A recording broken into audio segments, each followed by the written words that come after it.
to Candidates Night here in Daly City. It's going to be a real great night tonight. We have wonderful candidates up there that are all ready to speak to you. This is put on by the League of Women's Voters for San Mateo County and by the Daly City-Colma Chamber of Commerce. I'd like to introduce the gals from the League of Voters, and that would be the moderator for this evening, who is Karen Bertrand, and the two other ladies that are joining her, Marie Baldessari and Betty Fleming. And for any of you that I don't know, I'm Georgette Sarles. I'm the president and CEO of the Daly City-Colma Chamber of Commerce. And we're all excited tonight, ready to go. So I know this is going to be a great night. We have some wonderful people up here. And so without further ado, I'd like to turn this over to our moderator, Karen. Thank you, everybody, for coming. Okay. And thank you, Georgette. I would like to let everyone know that the League of Women Voters is a nonpartisan political organization open to both men and women. We encourage the informed, active participation of citizens in government, and we foster increased understanding of public policy through education and advocacy. Besides thanking our sponsor for tonight, the Daly City Chamber of Commerce, we would like to thank the candidates for appearing here tonight. And we'd like to thank the audience for their attendance as well. The candidates have been made aware of the rules in advance, but for the audience, let me briefly review. First, please turn off or silence cell phones. And because this is a nonpartisan setting, no campaign literature or material is permitted in the room. Questions will be submitted by the audience via paper and pencil. If you have a question to be picked up, please raise your hand, or if you need pencil and paper, raise your hand, and our usher, Marie, will get one to you. And please try to write as neatly as possible, because I will be reading these on the fly up here.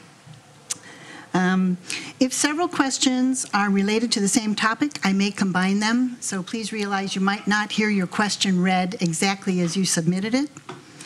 I will try to get to all of your questions, and I will do my best to cover a variety of topics.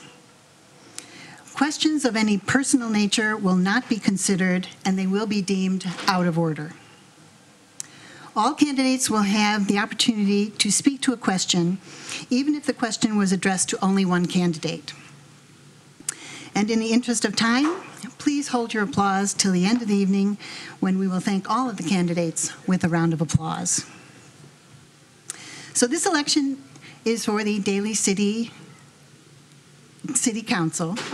There are 4 candidates for 3 open seats, and the term of office is 4 years. The candidates are Ray Buenaventura, Rod Daus-Magbual, Pamela DiGiovanni, and Gabriella Makstman.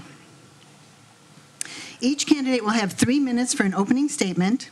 Then we'll move to the Q&A portion, where candidates will have 1 minute to answer. The timekeeper will hold up cards when the candidate has 1 minute left to speak, then 30 seconds, and then a stop sign. Candidates should promptly wrap up at that time. The candidates drew lots to determine the order in which they will give their opening statements. Again, 3 minutes for your opening statement. Watch Betty for your time. And the first candidate to speak will be Gabriella. 3 minutes. Hello, testing. Hi, everyone. Thank you so much for coming, and thank you to the League of Women Voters. My name is Gabriella Makstman, and I'm running for City Council. This is my second time up here for the League of Women Voters Forum. I ran for City Council 2 years ago. I want to tell you a little bit about myself. I came to this country in 1988 as a refugee from the former Soviet Union. My family and I settled in San Francisco after a brief time of living in New York, where my grandparents still reside. I grew up in San Francisco. I went to Lowell High School and went to Washington, D.C. after high school with a dream to become a diplomat. I realized that being a diplomat required you to move every 4 years, and I didn't want to raise a family under those pretenses where we'd have to move every 4 years. So I decided to come back, graduate from San Francisco State, and I went into finance. My first job was with the Gap. I know there's a lot of people whose first job was at the Gap, but mine was at corporate. And that's where I started my finance career. I'm a finance professional. I've worked at Gap, Williams-Sonoma, Shutterfly, and my career has been managing budgets of very large companies, companies whose budgets are larger than Daly cities. And that's why I decided to run. There hasn't been a finance professional on city council in over 30 years. Because of that, for example, the 2019 budget has $81 million of revenue and $85 million of expenses for a total loss of $5 million. I'd like to get on city council to prevent these types of budgets. A budget should either have revenue or it should be a nonprofit. We shouldn't be losing money. My husband just walked in with my daughter. I have two daughters, a 9-year-old and a 5-year-old, and my husband is a San Francisco City and County employee. I'm a union wife. I grew up with an uncle who's a sheet metal worker, and I'm very proud of what he's been able to provide for his family. And I'm very proud of what I've been able to achieve in my life as well. And I'm really looking forward to the opportunity to bring my skill set to the City Council and serve this community. I've worked for Barbara Boxer as an intern. I've worked at the for the Clinton Gore campaign. I have a lot of experience, and I bring a breadth of knowledge to this seat. Thank you so much all for coming. I'm really looking forward to your questions. Thank you so much. Thank you. And next will be Ray. Hi, good evening, everybody.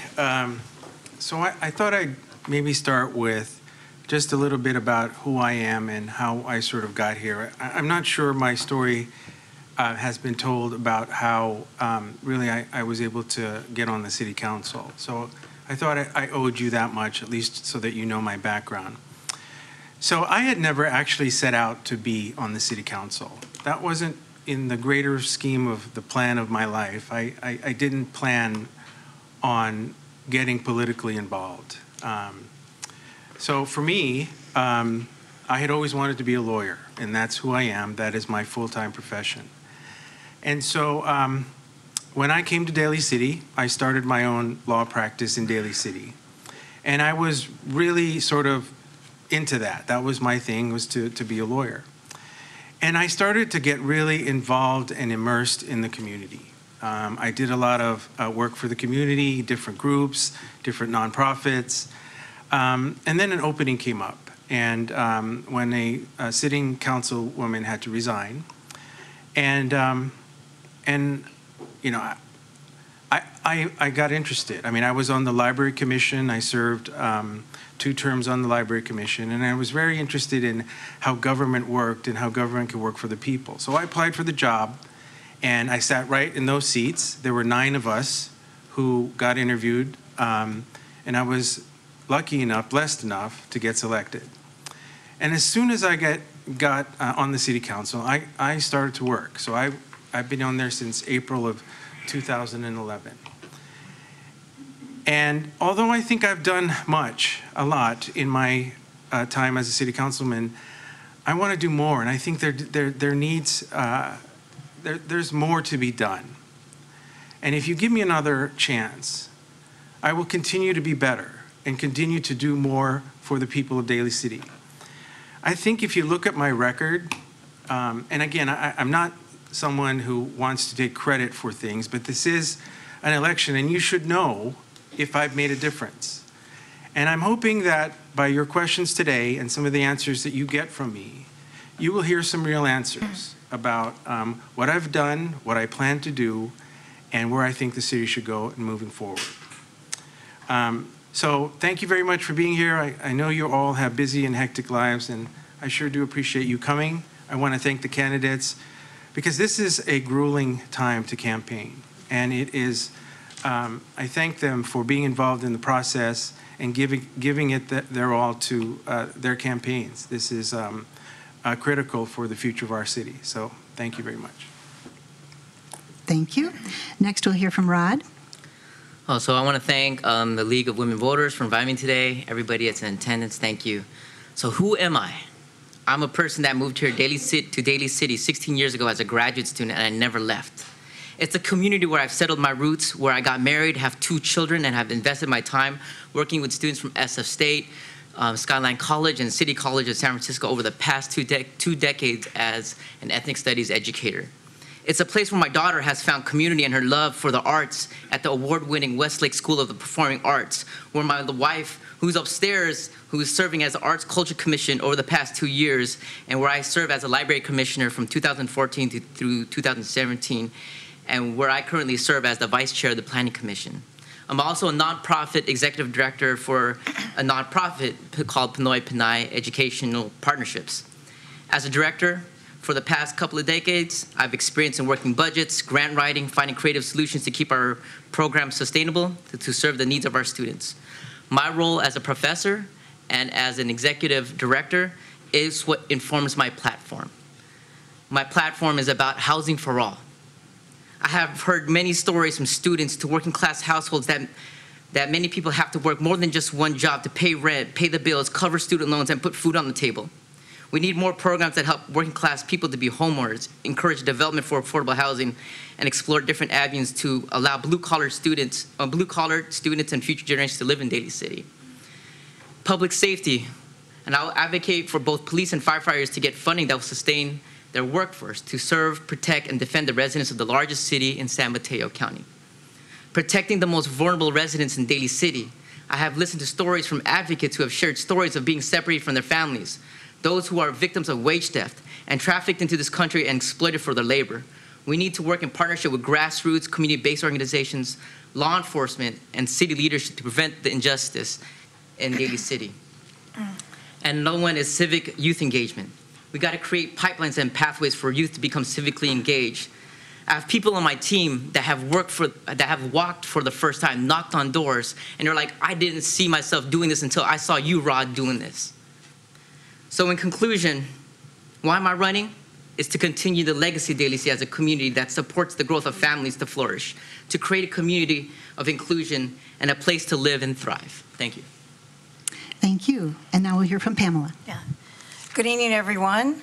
I'd like to thank Georgette and the Chamber and the League of Women Voters and all of you for attending tonight and those at home. Let me begin by telling you also about myself so you can get to know a little bit more about me. My name is Pamela DiGiovanni, and yes, people say, don't say that, but I am a daughter of a firefighter.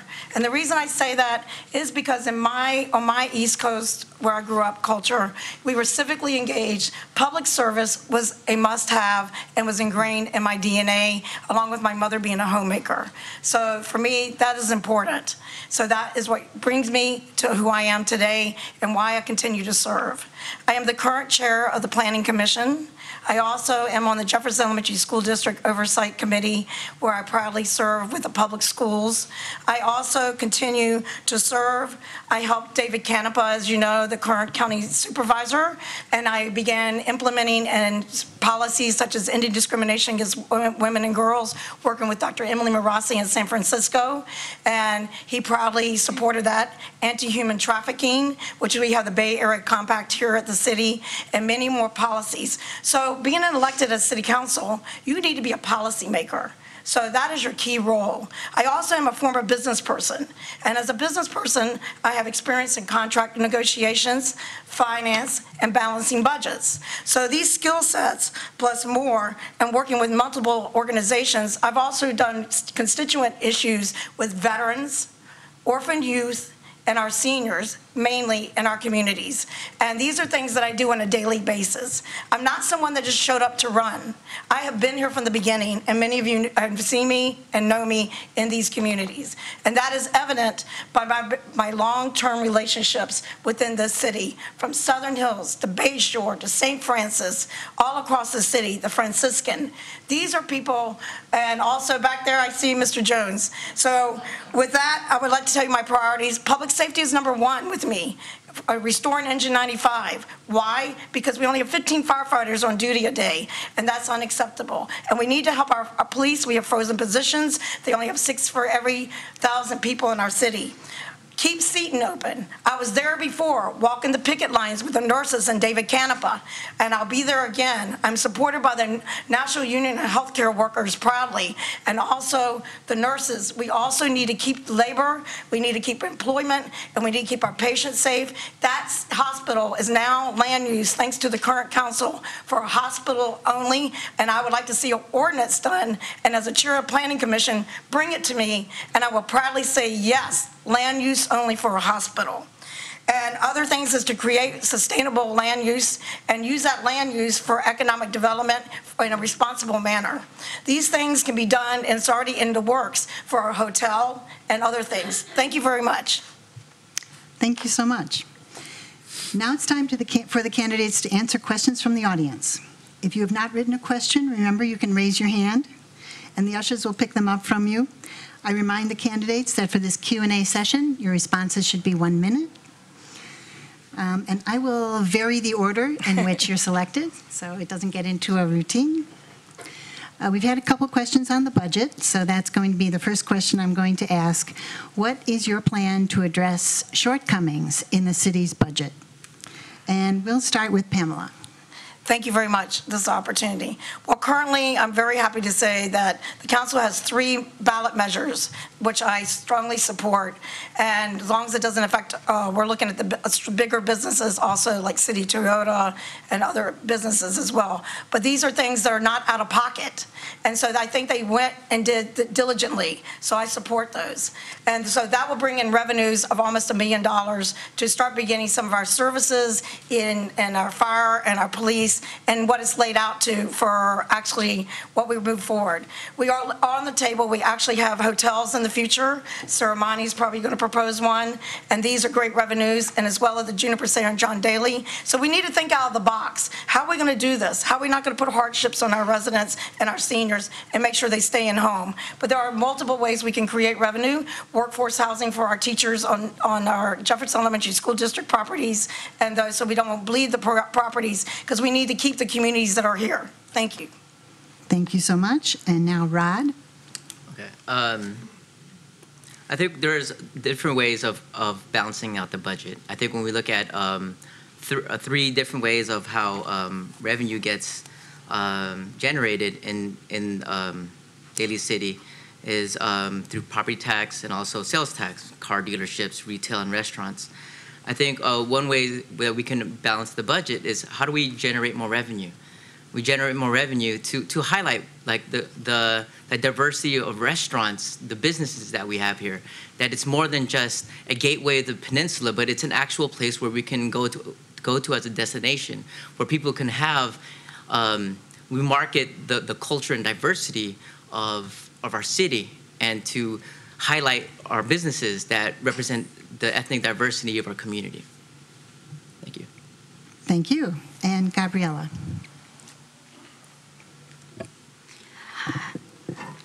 So I'm proud to say that part of the reason that the hotel, the developer that's building the hotel near BART is actually building it is because I asked the planning department to please call her back. She had been calling planning for 6 months with no call back. When I was running in 2016, I called the planning department and asked them to call her. Now that hotel is going to be built. I'm really proud of that. I'm already doing work. And then in terms of sales tax, our small businesses in Daly City are suffering. I've talked to over 60 businesses that are planning on leaving Daly City if this measure passes. And also other legislation that the city council is currently working on, people are getting ready to leave. That's going to lower our tax revenue. We need to become innovative around how we're generating revenue, and it's not through taxation. Thank you. And lastly, Ray, same question. Yes, so I do think we need to have more of a sort of global response to what we need to do to get a handle on our budget. And that requires a combination of innovative generating opportunities and cutting costs where it is efficient, sensible, and reasonable to do so. When it comes to revenue, as Mr. Daus-Magbual was saying, the only thing that we can really get a handle on in revenue is the sales tax, the amount of revenue that our businesses generate. So we need to put in plan something to create and enable these businesses to prosper.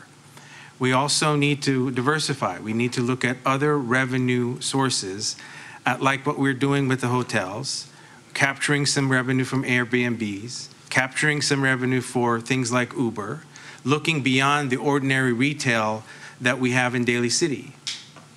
All right, sorry. Thank you.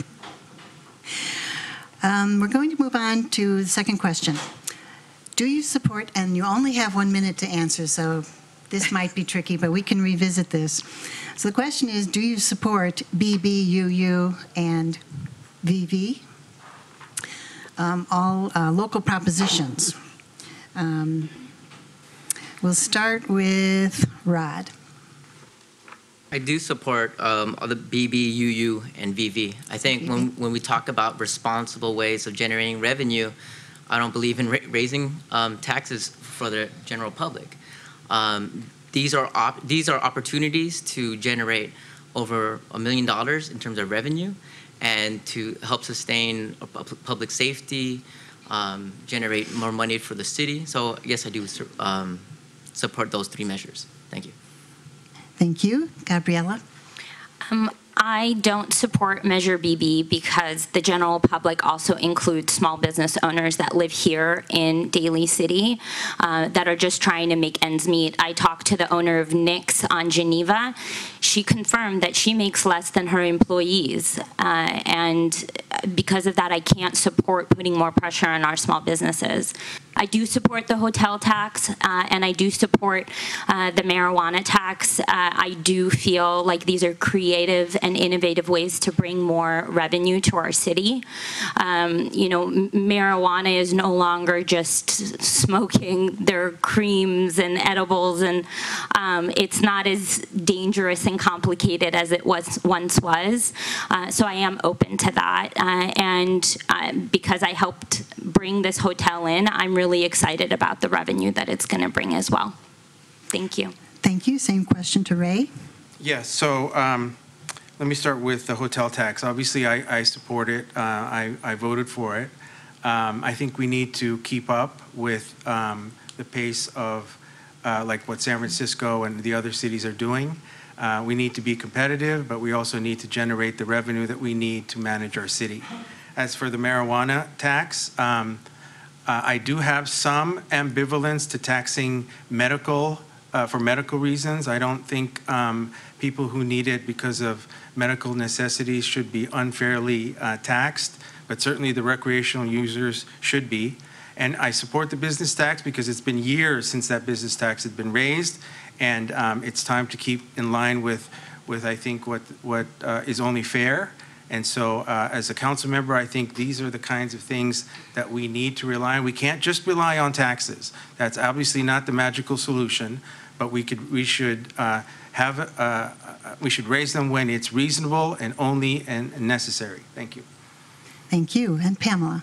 Yes, as I stated earlier, the reason I support these three measures, and one of the things that people need to understand for the small businesses, it is, I believe it's 100,000, and there's a cap not a cap, but it would increase, I think, about $10 a year for the business license. And I think that's really looking at it in a fair manner. The council went through very diligently, and as Vice Mayor said, when we talked to the marijuana tax, they were actually going to talk about that and make it equitable. And I really like that they did talk about the medical versus the recreational. So that's already been forth by the current council, and I think that that's something with our Vietnam veterans or any veterans or anyone suffering with cancer that they need to be looked at and not to be heavily burdened when you're ill. Thank you so much. We'll move on to the next question, where we'll start with Gabriella. And we've had a couple questions on affordable housing and rent control. Could you give us your thoughts on those topics? Sure. So rent control, if you look at the two cities in California that have rent control, San Francisco and Santa Monica, both of them have a high homeless populations as well as extremely unaffordable rents. It hasn't been shown to work. I do believe in rent stabilization. I've heard stories of seniors being kicked out of apartments where their rents are being raised 17 to 20% when the California Apartment Association recommends no more than 10%. I do feel like there needs to be education for landlords so that they're not gouging people, especially seniors. I think it's extremely important that we are paying attention to that. And I believe that the way that we get affordable housing is by building more housing and being creative with land use. And I think that if we really focus on being creative with the land and building more housing, that will bring down the price of housing. It's supply and demand. Thank you. And Ray, same question to you. Yes, so we need to stop the exodus of people leaving our city. I don't want to see our neighbors, our friends leave. We have a beautiful city and a love for it that many people share. And so I do believe in the need to have some affordable housing in Daly City. We in Daly City have passed an ordinance that said basically if any new development, you have to have 20% of the units to be affordable. If you don't, you have to pay an in lieu fee, which means that fee can go to developing affordable housing, places like Mid-Peninsula, Habitat for Humanity. I also believe in things like workforce housing, teachers housing, veterans housing. So I think there's a lot we can do. We're also in the HEART program, where we can get people, first-time home buyers, to an opportunity to actually buy a home instead of wasting it on rent. So affordable housing is one of my top priorities. It's important, it's necessary, and we're trying to do better. Thank you. And Pamela? Yes, I'd like to say that first, when we start with affordable housing, what is affordable? So we have to look at like the Vice Mayor said, we have to look at we're bleeding. People, teachers are leaving. They can't afford to live here. So, and if we have the schools collapse, we're the lowest socioeconomic city in the county. And if they collapse our community schools, then we won't have a community. So the families are exiting, they're commuting 2.5 hours a day. So we need to look at that and increase. We're currently 20%, and we do ask, as he said, the in lieu fee as chair of the Planning Commission. And we need to do some cities and look at maybe there's rent subsidies. It depends on the balance, and then bring back down and have a reasonable, so these people can live in their homes. And I know nurses that have actually had to get out of their apartments because they were 20% or 30%. So we need to bring all the stakeholders to the thing, and let's really discuss it and have an open forum on rent.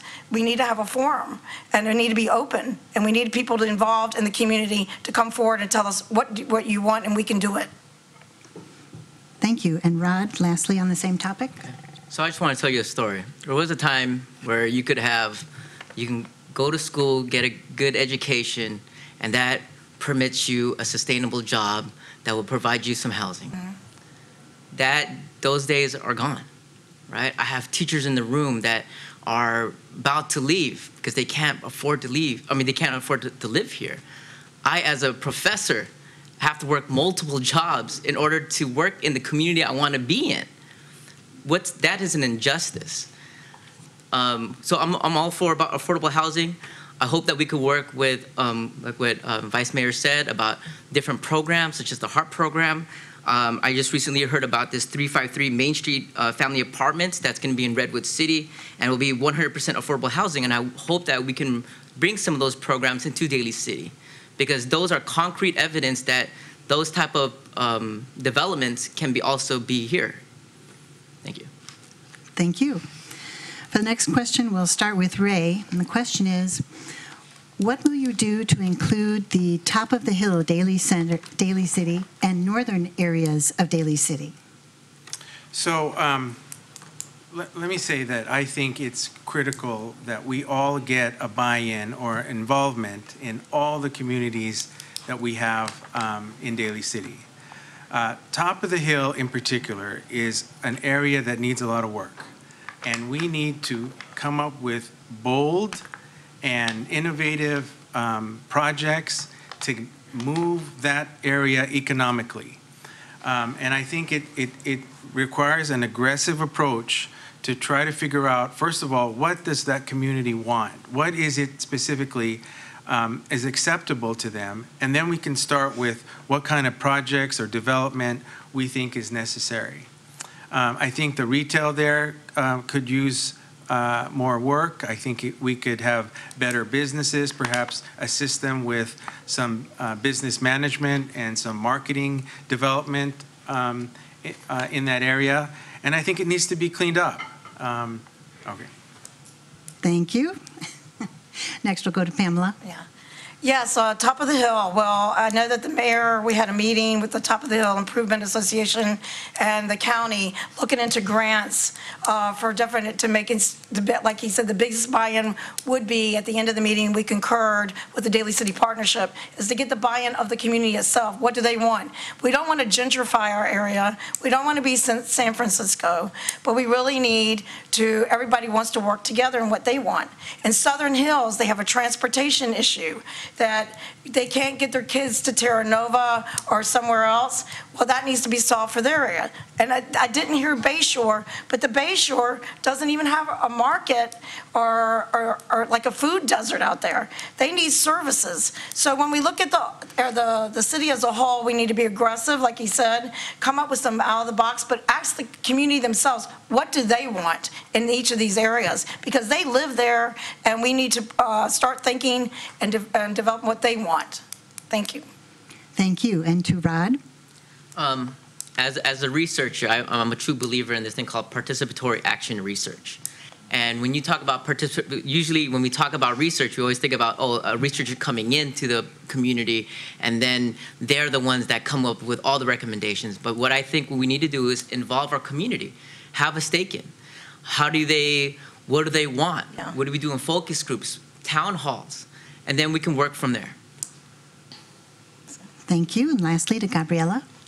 So I live there, so I know what we want. We want less homeless, cleaner streets, better transportation, better lighting, more focus. One innovative idea is there was a bus stop that was built up. I think millions were spent to build it, and I rarely see people there. I do see homeless people sleeping there. Why don't we build an auxiliary city hall there and start thinking about how we can create a downtown Daly City along Mission Street? There's at least 20 empty lots on Mission Street. I've talked to many of the the owners of those lots, and they want that area developed. Why don't we actually start focusing on that? There's been zero focus on it. That's why nothing has been done. But when you get creative, innovative, new talent into City Hall, we start thinking about things differently. When you have the same people and the same type of people for decades, you get the same old, same old. Thank you. Thank you so much. Next question, we'll start with Rod. We're going to change gears a little bit. We've had several questions on public safety and the ways to maintain it. What's council's role? What's police department's role? Especially in light of violence against women that's been in the news lately and a high rate of suicides. You have 1 minute. What was the question? Ways to maintain public safety. What is council's role? What is PD's role? I think it's when we talk about all this stuff about violence against women, you can't just pinpoint one thing. It's a systemic problem. So we got to think about why are these things being reproduced? How are these behaviors being reproduced amongst our young folks? Because people will learn these behaviors from older generations. So I think it's in partnership with city leadership, education, curriculum, police departments, community-based organization. I think when we talk about raising our youth, it's more than just what can the police can do? What can city leadership do? We got to look to ourselves and say, what are we going to do? We have to be accountable for the folks that we are taking care of. Thank you. Thank you. And same question to Ray. So public safety is and has always been one of my top priorities. I opposed the closure of Engine 95. I opposed the outsourcing of our 911 calls to the county. Public safety is simply not something I'm willing to compromise on. I think it is what is important for a city. We live in one of the safest cities in the Bay Area, and my goal is to keep it that way. I think we have a tremendous police department, a great fire department. I've been endorsed by both the police and the firefighters associations of Daly City because of my views on public safety and what we need to make sure we take care of our citizens. So I think it's paramount. I think we should always maintain public safety at the forefront of as one of our top priorities, and my pledge is to do just that. Thank you. And to Pamela. Yes, well, as you stated earlier, public safety happens to be my priority as well, because we shut down 95, and these are the things that have spurred me to get to where I am today, because you cannot stand there as a community member knowing that we have outsourced 911 and shut down our 95. It puts everybody in jeopardy. And the things that the firefighters have recently even had to deal with, someone happened to jump out of a window, so we're talking about suicides and things like that. These are the things they deal with. Not the same thing as my father dealt with, but these are a bit more serious issues. There's a lot going on, and we to provide the resources in our community and make it accessible. If you have a heart attack or whatever, they need to be there, and they cannot do but so much if we have 15 firefighters on duty a day, and our police as well. And they do have a domestic violence under the Anti-Discrimination Against Women and Girls with Dr. Emily Marase. There's a component of it, and it actually is with David Canepa, has a domestic violence part to it, and it hasn't been implemented yet, but the new council will probably extend it, and they have interest in it, and our officers are doing great in that part. And Gabriella, please.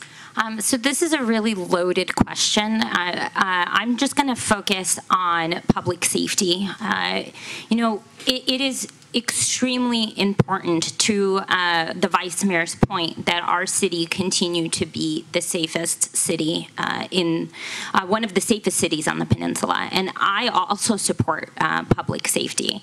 The Engine 95, it's a little bit of a complicated issue since the majority of the voters voted to close it. I can't say that I want to go against what the voters wanted, but I do believe that we need to be more focused on how we increase morale across the public safety officers, how we have retention, how we have officers that are really embedded in the community.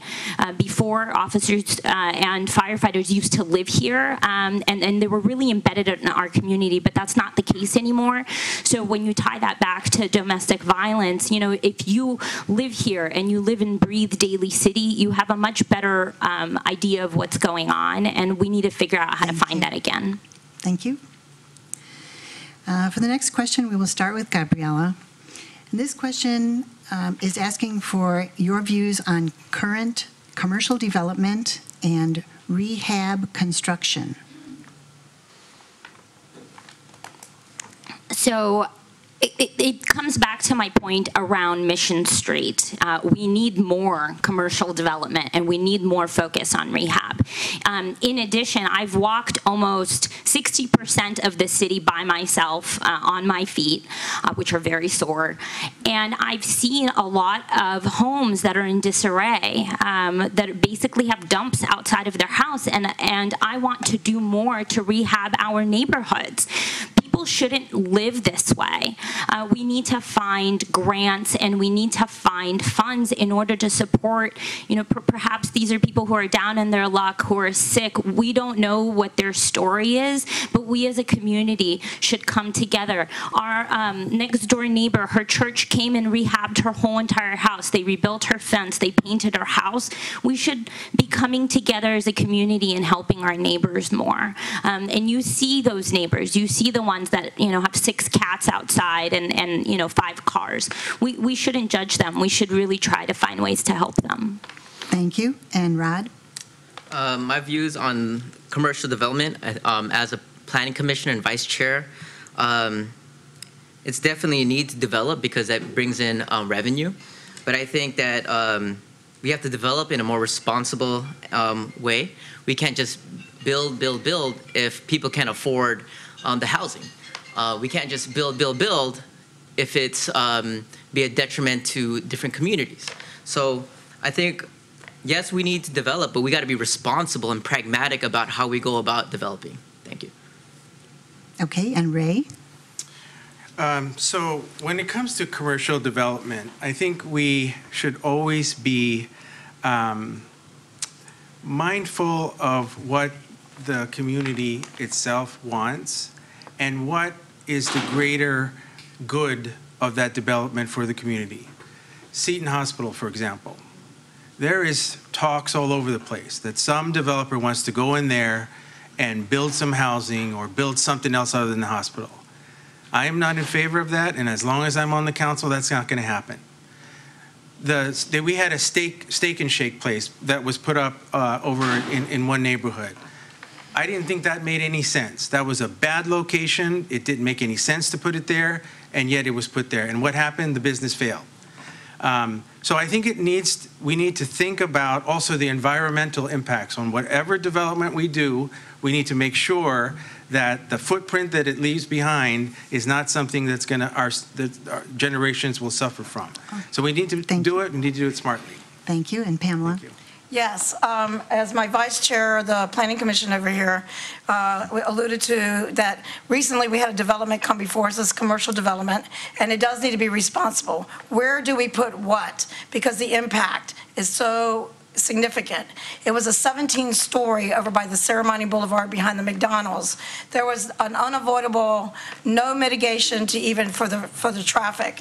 The community of St. Francis Heights came out and they did not want it because they use that every day. And actually it would have deferred them from shopping at Ceremony Mall for retail, which we need to support our Ceremony Mall retail because they're doing great things and they're giving us more revenue.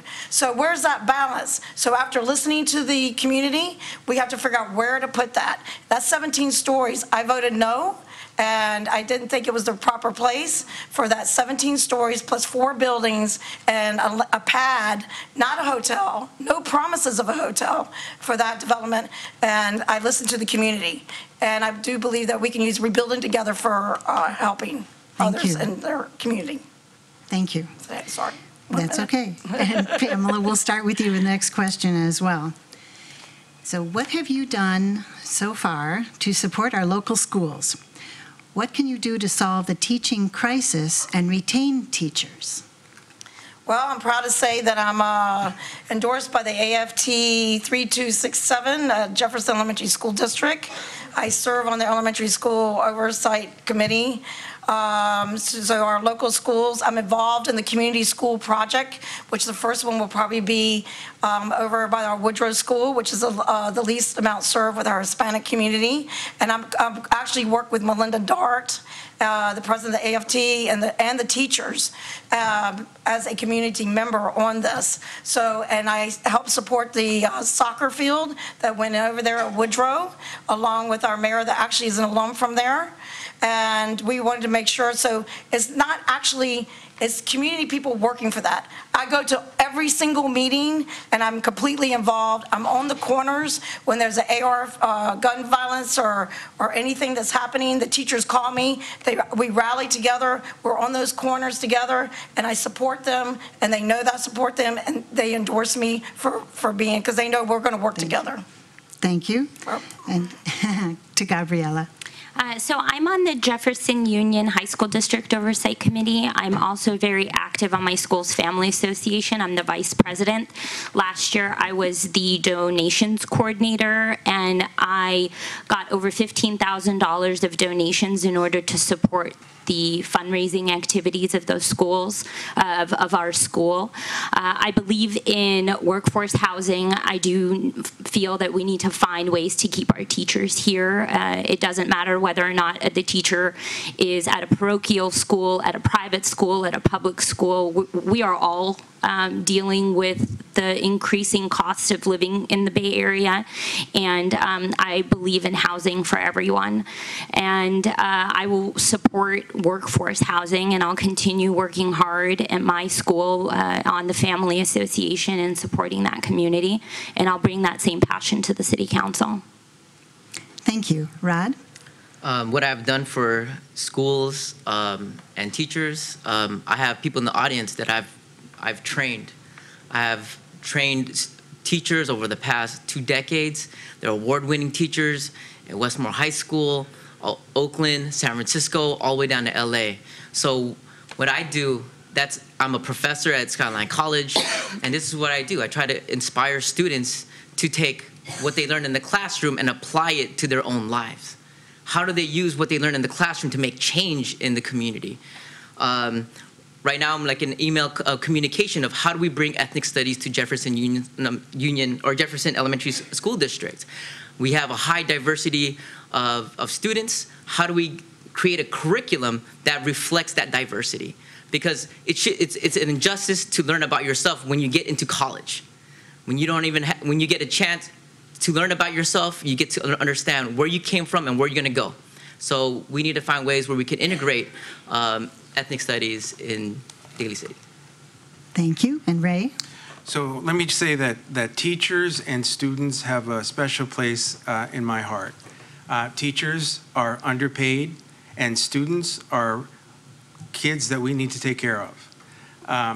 I spoke at a Jefferson Elementary School Board meeting and asked the members to give the teachers a raise, because I know that many times they pay out of pocket for their own school supplies, for giving money out of their own salary. I believe in the need to support education and also to make sure that the students are safe. I asked for a meeting recently with the police chief to make sure that when all these mass shootings were occurring, that we have enough protection for the students at the schools.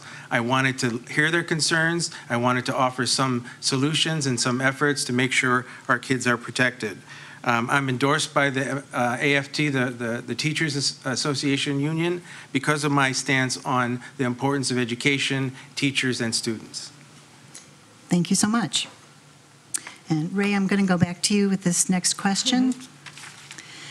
How would you deal with the proliferation of Airbnbs in Southern Hills and Daly City in general? The writer of this question in the audience says that they live there and they do see some excess garbage and excess use of utilities. So I do think that we need to have some regulation when it comes to Airbnbs, and that's coming. On the one hand, we have to understand that a lot of these Airbnbs are owned by our mom and pops in Daly City, and they rely on that kind of income.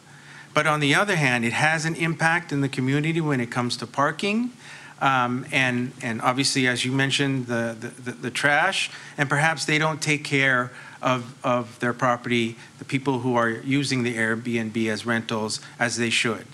And we also need to capture the revenue, because that's revenue that the city needs. The city has a right to, because it's all part of doing business in Daly City. And so we're going to have shortly a program to address all that and hopefully come up with solutions that will make sense for the Airbnb community and our owners. Thank you. Pamela, same question. Yes, the Airbnb actually has been going around for a long time, and for me, it impacts the quality of life in a neighborhood. When people have lived in their neighborhoods for 40, 50 years, and they got strangers coming in and out, and I'm not saying that there's anything wrong with the people that frequent these places, but it's a quality life issue. So I lean on the other other end, if we can create revenue in other ways, then perhaps these Airbnb, we need to think about the people that live there and the impact in their neighborhoods, the ones that lived here, and I'd like to hear from them. So the task force is coming back and find a solution, but I err on the caution of the Airbnbs and quality of life in the neighborhoods affecting it. Thank you. Gabriella? I talked to a gentleman today who was selling his home, and I asked him what his plan was in the interim before he bought his next home, and he said that he was going to rent out an Airbnb, that he was going to get one. So when we talk about quality of life and the types of people, we have to be mindful that different types of people use Airbnb.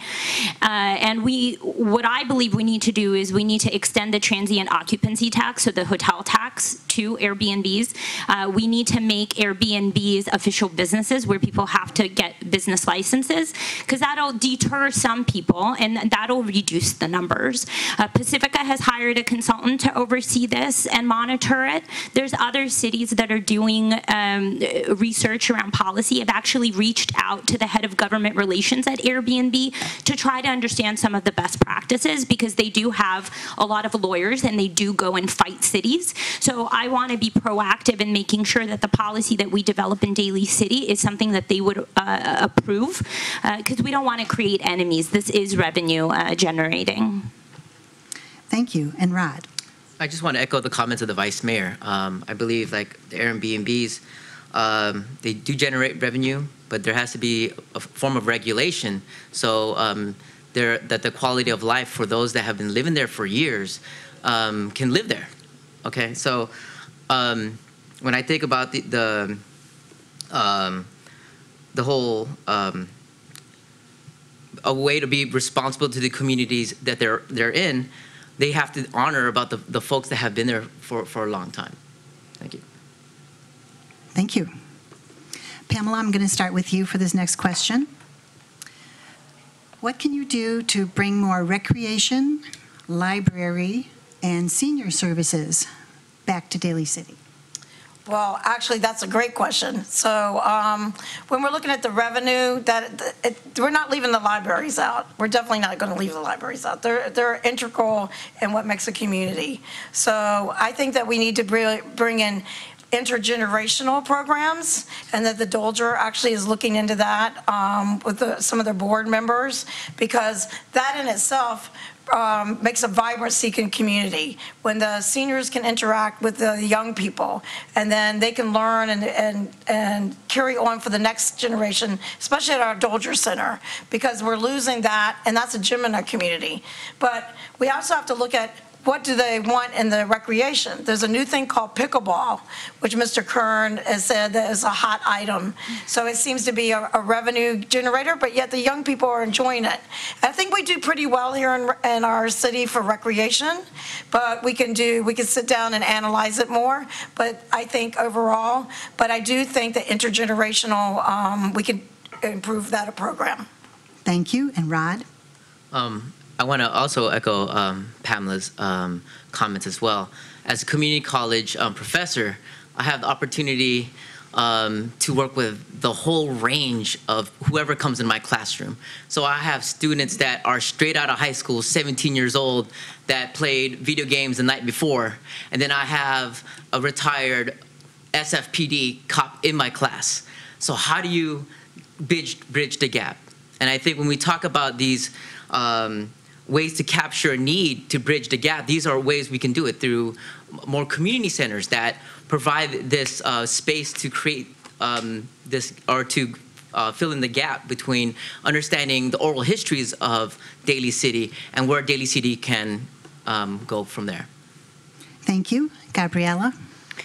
So when we talk about the libraries not being left out, the libraries have been left out. Our libraries are only open anywhere from 2 to 5 days a week, and most recently when there were contract negotiations, the library employees got 3% and everybody else got 6%. There's extremely low morale in the libraries. We're lucky people even come to work. They come to work because they love it.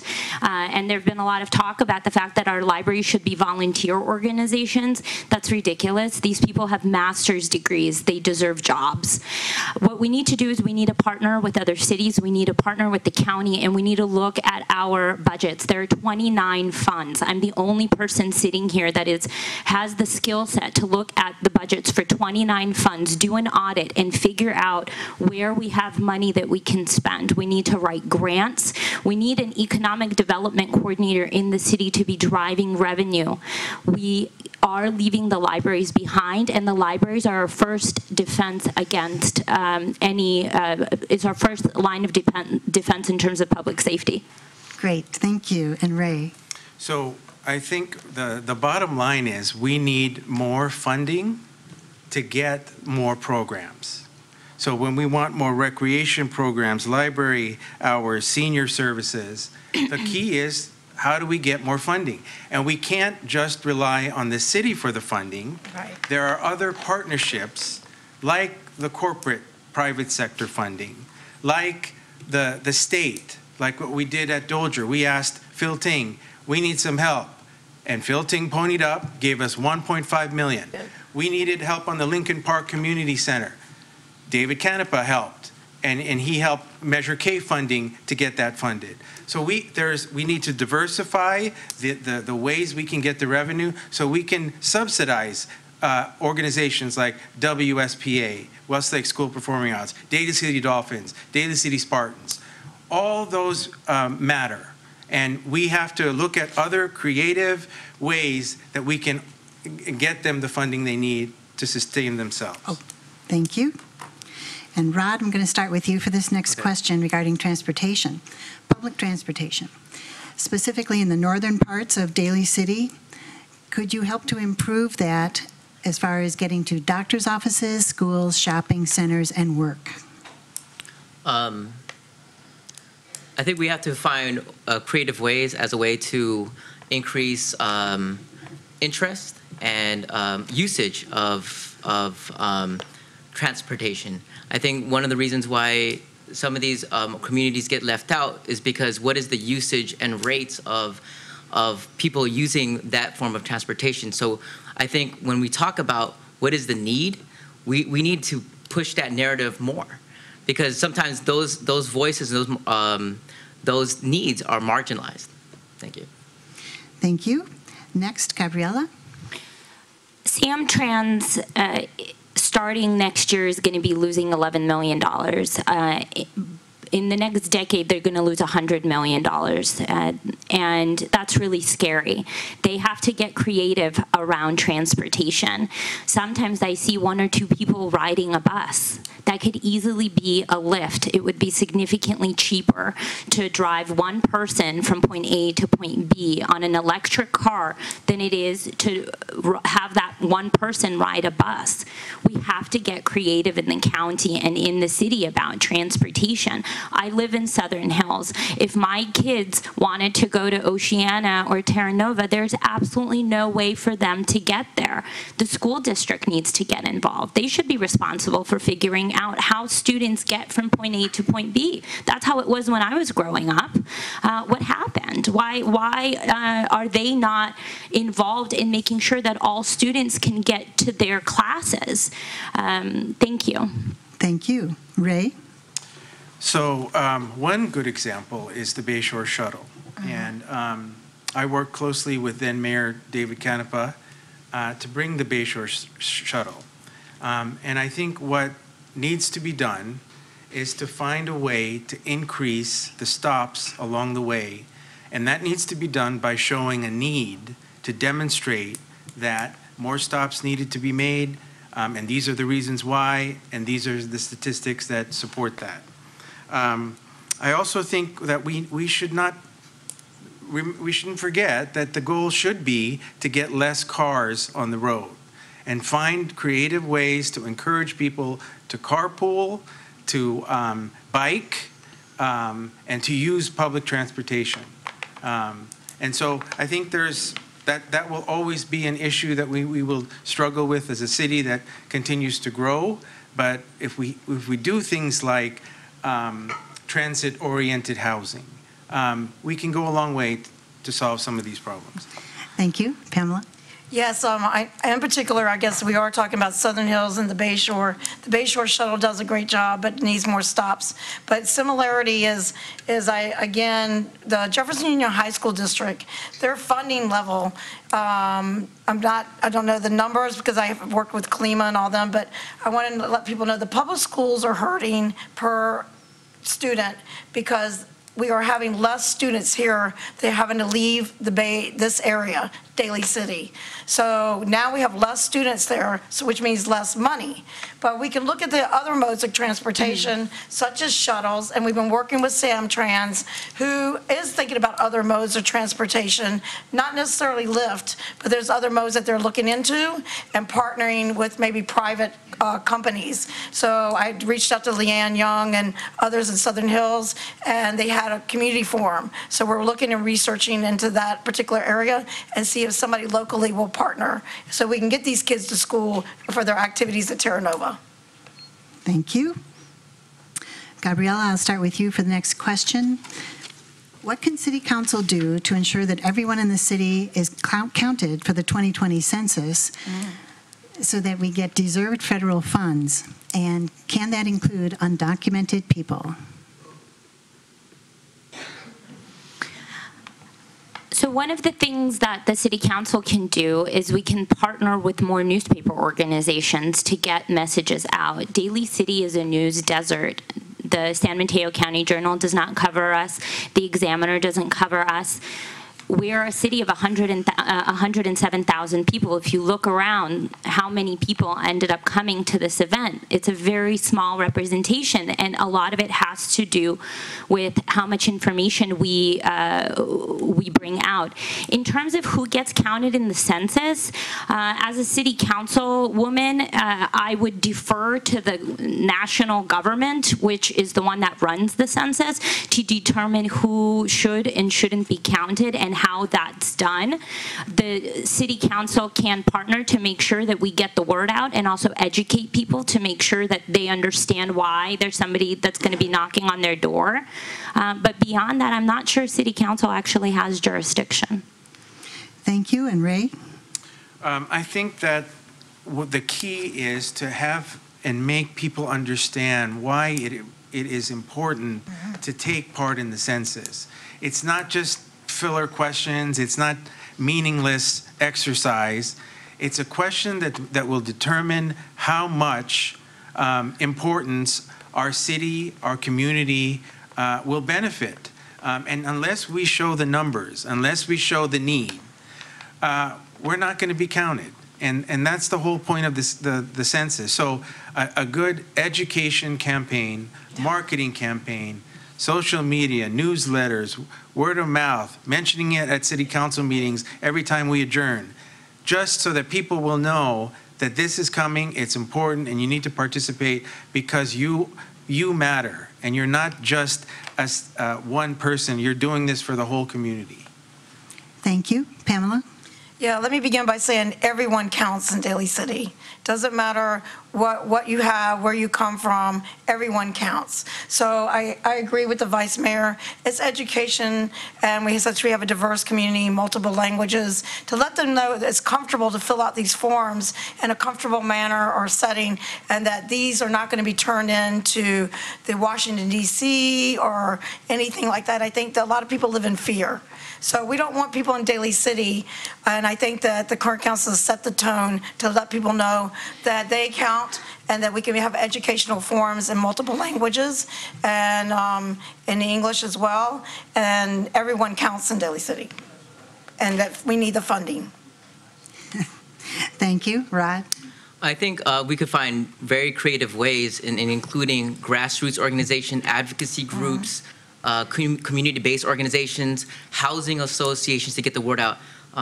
Echoing some of the folks on this panel to put it on social media, YouTube, use those creative ways to get people to be enticed and engaged in this process, because what the census does is that it shows that there is a need. And if we don't show a need, then where are we going to put the funding, right? I'm kind of like iffy about having the national government have access to this statistics about undocumented people, because what are they going to do? What has the national, the climate of political, or the national political scene? What are they going to do with it? Because they've used it before to exclude people. Japanese internment, Operation Wetback. So they've used these statistics to exclude people from before. So I don't want them to use that now, especially with the dangerous political climate we have today. Thank you. Next question will go to Ray. What is your position on gun stores in Daly City? So when they tried to open up a gun store, I think it was a couple of years ago, I objected to that. And I said no. And I said no, I didn't want a gun store to be open near a school. I firmly believe in the Second Amendment and your right to bear arms. But I don't believe that a gun store should open up near a school. I believe in sensible gun legislation. I opposed I supported Senator Scott Wiener's ban on gun sales at the Cow Palace. I think gun control legislation is necessary, but has to be reasonable. I believe in background checks. I believe in rigorous background checks and some regulation on those who are allowed to purchase guns. But yeah, that's my position. Thank you. Thank you. And Pamela? Well, as everyone knows, as soon as I heard that it wasn't just going to be guns on Mission Street, it was actually trying to be basically AR-15s, and that is close to the corner of Jefferson High School and the Bank of America. So I contacted the teachers at the elementary school district at Jefferson and Senator Mark Leno, who took action, and the mothers came who lost their kids to gun violence. And I do believe we have Dick's Sporting Goods, and we have Big Five, and if people want to go hunting or target shooting, that is fine, but it's too close to our churches and to our communities densely populated to have anything on Mission Street. So that is why I firmly supported the stopping that particular store on Mission Street. But again, supporting people's rights, but I do believe in background checks, and I also supported Scott Wiener's bill for the banning the guns at the Cow Palace, because it's at the Bay Shore where these fine people live, and it's proven that they do get out in the community for access. Okay, next to Rod. I don't think a gun store should be anywhere near schools. I think given the current national climate, when you ask those in Florida and those in California, those in Texas that have been experiencing trauma, and we are trying, if we're trying to put more guns around and gun stores around Daly City, it's a danger to our youth. What's happened to these people that have already experienced mass shootings? This is trauma that they're going to be taking to their graves. And we need to find ways to create a community that's safe and secure for our young folks. Thank you. And Gabriella? It's my understanding that the gun store in Pacifica is Pacifica's #1 tax revenue generating business. While I don't support gun stores near schools, I did growing up have a friend whose father accidentally shot himself and died because there was nowhere where he can go to clean his gun. And that's one of the services that gun stores do provide. They help safely clean guns. A lot of people that have obtained guns to commit these treacherous acts have mental health issues. We need to address that. And I think that's a really important topic to discuss, what is going on in our communities, in our society, that there's so many angry young men that commit these crimes. Not all of them bought their guns at a store. If you want to get a gun, you can get one illegally.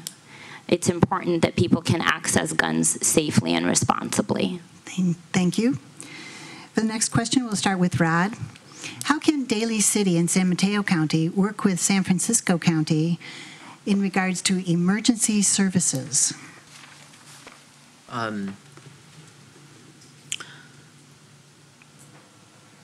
they can work with San Francisco. So you're trying to... How they can collaborate better in regards to emergency services?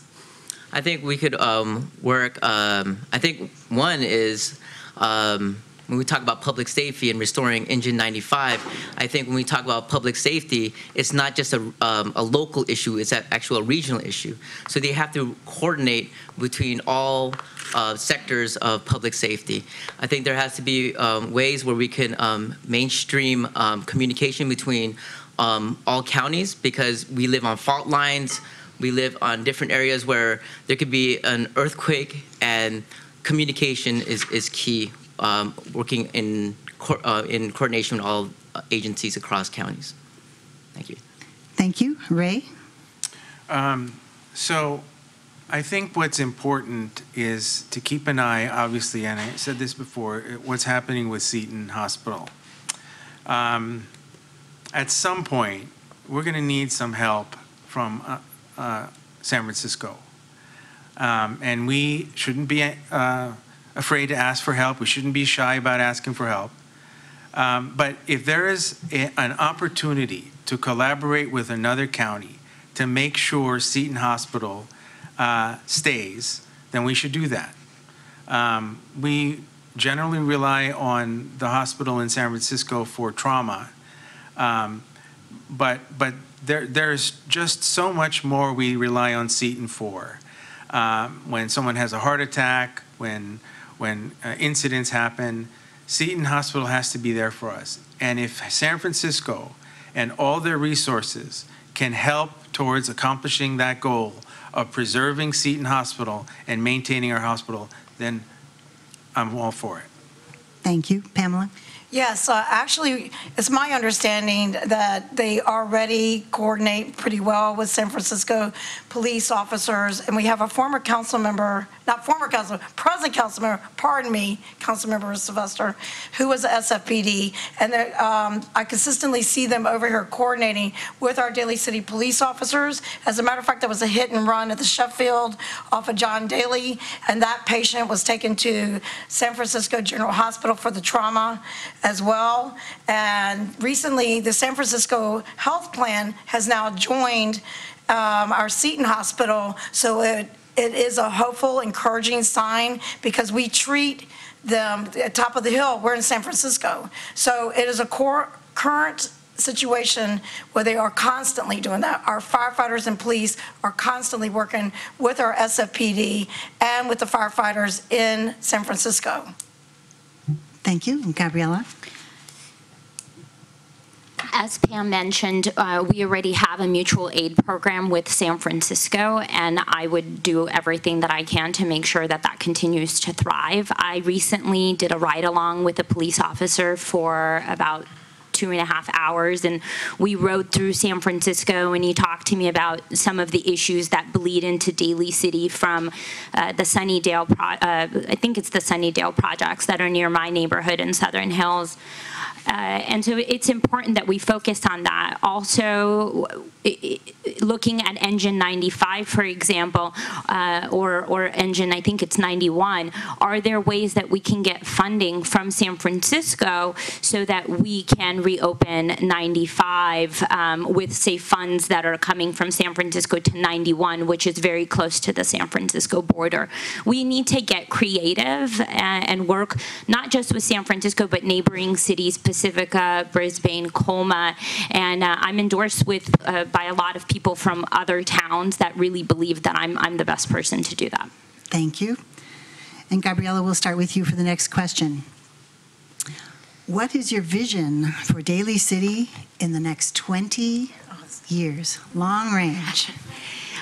So I live in Southern Hills. We have a house on San Bruno Mountain. I will be here for the next 20, 40, 50, 60 years. I love my house, and I love Daly City. And if anyone follows me on social media, you've been seeing all of the photos that I've been posting. I'm almost getting teary-eyed about this amazing city that not enough people know about. We need to get Daly City on the map. I mean, you see, I don't know if anyone saw the art installation here earlier before you came in, but this is what I'm talking about. I mean, that is amazing work, and there's no reason why that shouldn't be advertised in every single newspaper in San Francisco, in the county, so people come and see our beautiful city hall, and the amazing diversity that we have here in Daly City. I mean, if you look at this room, look at us.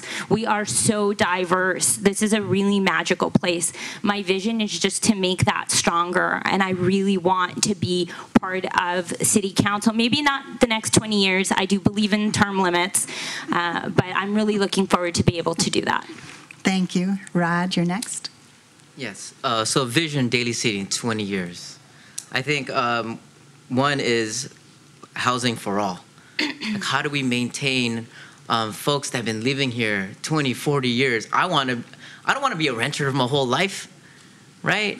I think there's people in this audience that are renting right now, and they want to make this their home. They want to be like some of the elders in this room that have been living here before Seton Medical Center. I want to have that dream, you know? It shouldn't be relegated to a point where you have to have a certain amount of capital in order to live here. I would love to see Daly City to be an international cultural district.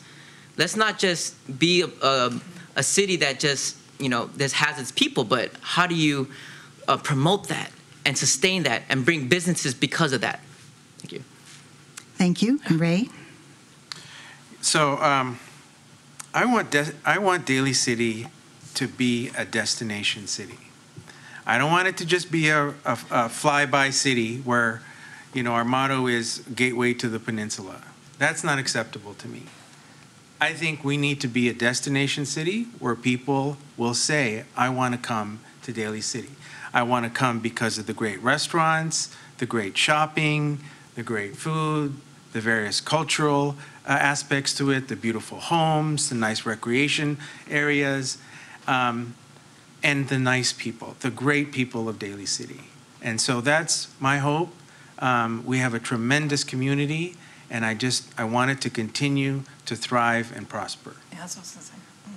Thank you. Pamela? Yeah. Well, I have to agree with the Vice Mayor that to thrive and prosper, I want to be able to maintain, as Rod said, the people that are here tonight, that you can stay in your home, you can walk outside, you can see the Daly City dunes. We have the dunes, we have all the ocean, we have everything. We have the restaurants, and we can build them. We have artists right in our community, and we can build on that. You go to all these different museums and cultural districts and build on what we have, because we have the richest, most diverse community, as many of you said tonight, and we see it, and just not here tonight as we walk our streets, and I know the talent that is here, and it's demonstrated in the utility boxes. The Arts and Cultural Commission has really taken off on that, but we can expand on all that, and that people will say, hey, I want to go to Daly City. And then people say, no, I never thought I would do that. But we're building those hotels because there's a need for that. People are interested in coming here, and people are leaving San Francisco from knocking on doors. People are leaving San Francisco, and they want to come here, and they said they love the diversity here. Well, let's bring that art and cultural here and thrive on it and prosper. Thank you. And so that we can adjourn on time, this will be the last question before closing remarks. We'll start with Pamela. What do you think Daly City does well, and what will you do to ensure that continues? I think what Daly City does well is the people, the communities. Because when I first came to Daly City, and I really didn't know very much, I knew the community leaders, and they actually showed me, and I sat back and respected them, and I saw them out there. They had Marian Mann, she did community cleaning, they did all these great committees. They really bond together. We are a big city, but we're a small city. and we're connected. And I think that love and relationship of Daly City, people don't give up. Our Coma Historical Society, it's all Daly City together. We're all connected. So I think that it's the love of the community that I have, and I've been fortunate to be a part of. And I think that is the people in this room and beyond that makes Daly City. Thank you. And Rod? Okay. So what does Daly City do well? I moved here 16 years ago thinking I was going to move back home after 2 years after graduate school. And my parents were always like, Roderick, when are you coming home? We miss you. When are you coming home? I was like, one more year, Mom. One more year, Mom. One more year, Mom. 16 years later, I'm still here. And my daughter is 10 years old, dancing in Westlake School of Performing Arts as a ballet and musical theater performer. My son loves playing in the playgrounds. And I think what Daly City, it's home. It's community. This campaign trail is the hardest thing that I've ever done, but the most rewarding thing I've ever been through. Going to the different churches, seeing the different type of spirituality that people express, going to the East Vista block party, talking about stories, going to the St. Francis Heights and talking after the forum, talking about, I knew Daly City when they had hills and cattle and those different things. So when I think of Daly City and what it does well is it's home. Yeah. Thank you. Gabriella?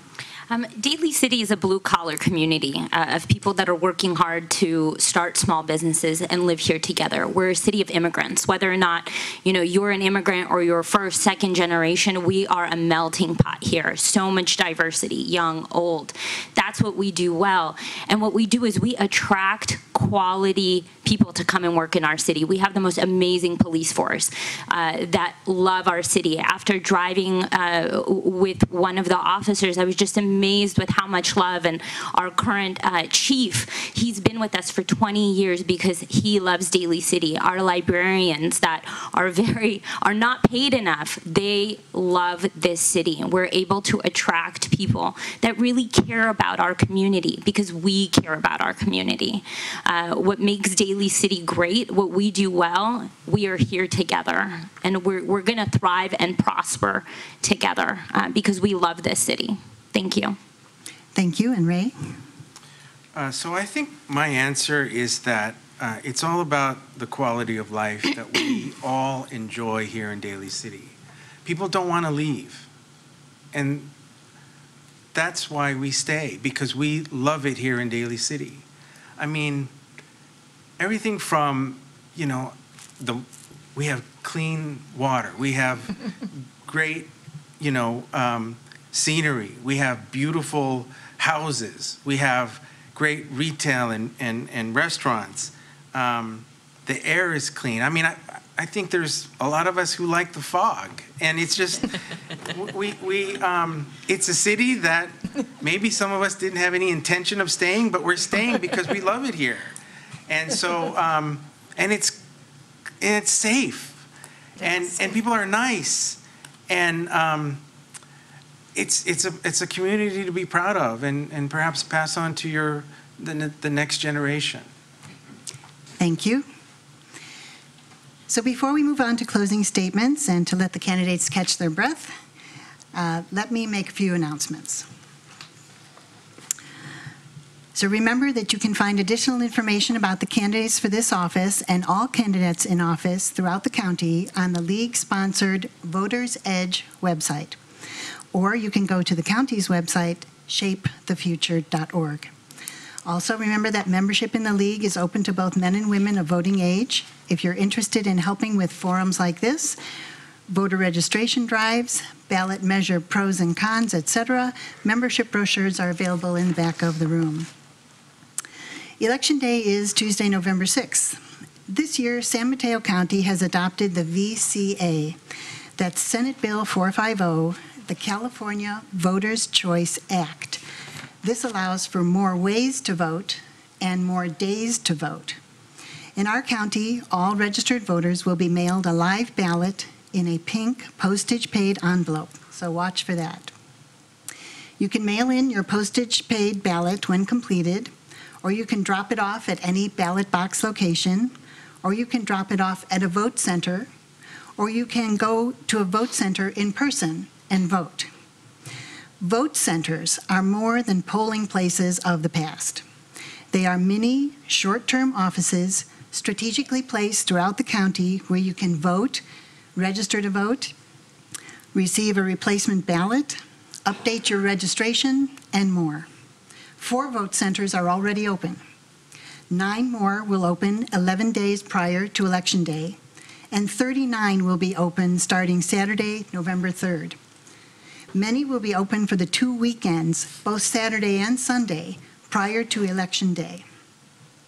You can find out more about vote centers at the county website, smcacre.org, or email them at registrar@smcacre.org, or you can call or even text the county election office at 650-312-5222.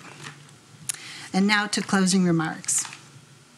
We'll go in reverse order from opening statements. Each candidate will have 2 full minutes for their closing remarks. Watch our timekeeper, Betty. She'll let you know how much time you have left.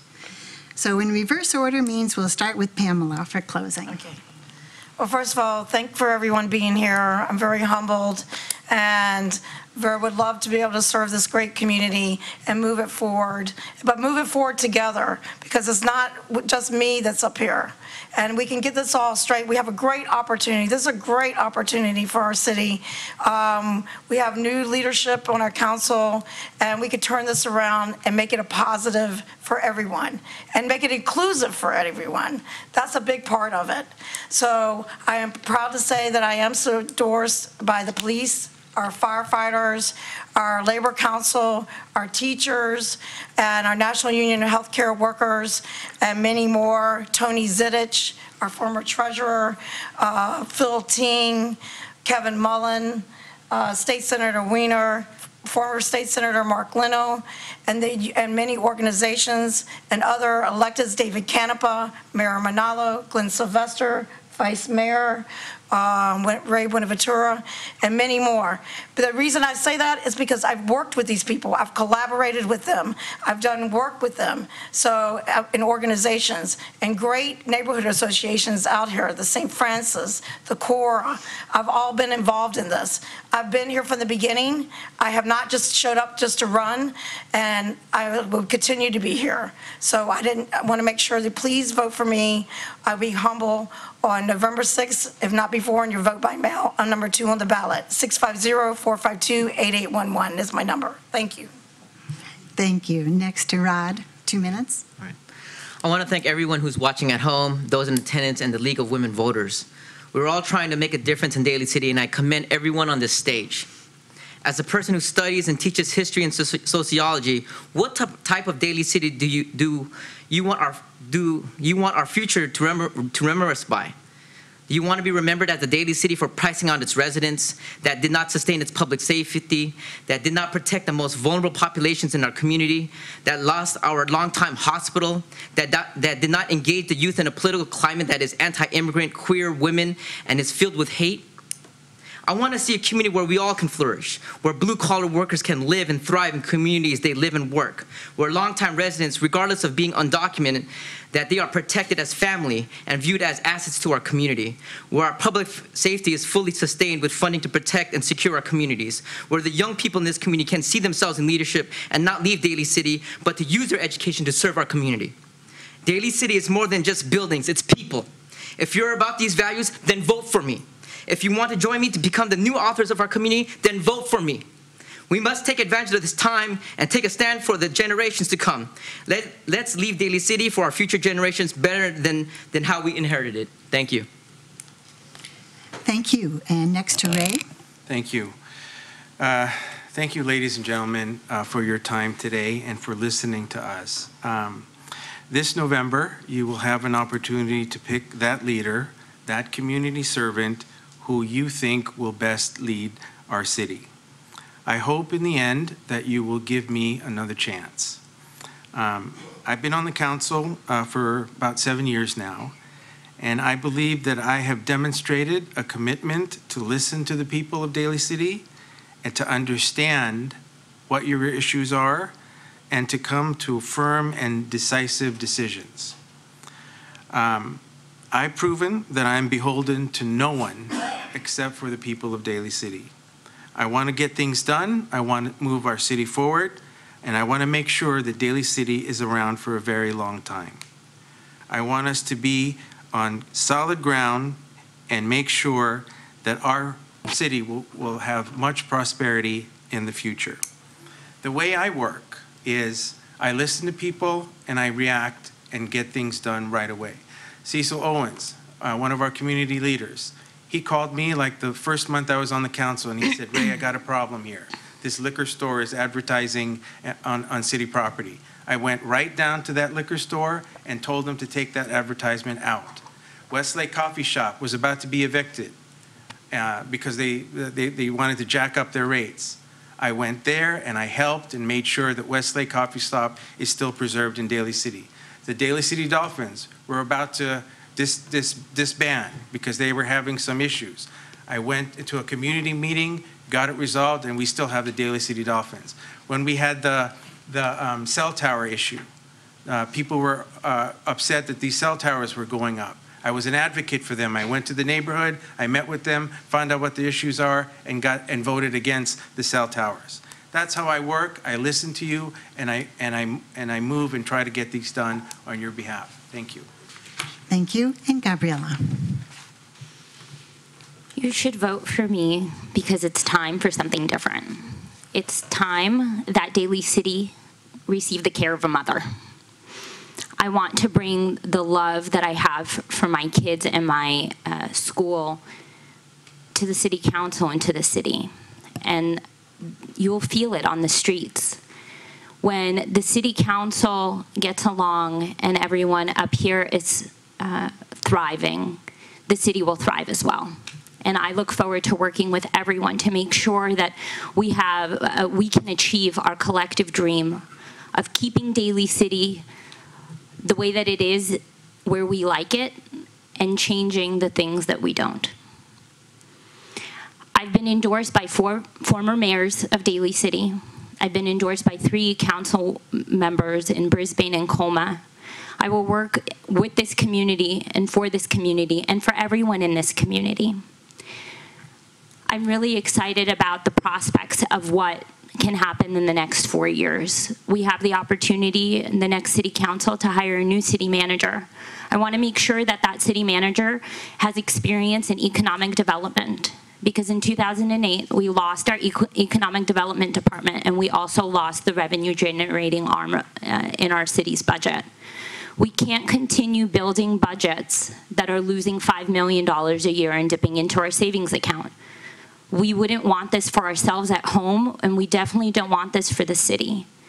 We have to do better on the city council to ensure that we are keeping Daly City out of bankruptcy.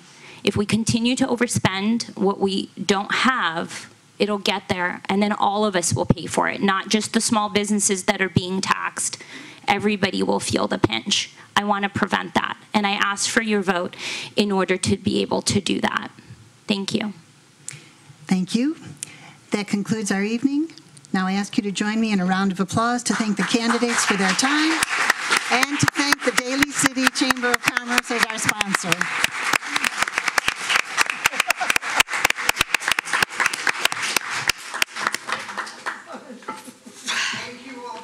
I hope you've enjoyed yourselves. It's been a wonderful evening. We've really go away with a lot of knowledge and some wonderful candidates. Thank you all for coming, and let's get out there and vote November 6th. Thanks. Thank you to the League of Women Voters.